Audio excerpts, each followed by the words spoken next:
ပညာရေးမင်္ဂလာ၄ပါးတက်ကောင်းတက်ရာဟုသမျှကိုကြားမြင်သုတရှိပါစေ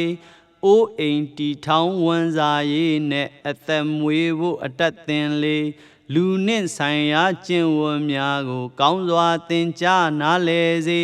မှန်ကန်ရင်ကျေးချိုသာအေးဆိုရတတ်ပါစေအဲ့ဒါမှဗုဒ္ဓဝါဒကပ္ပမင်္ဂလာတွေ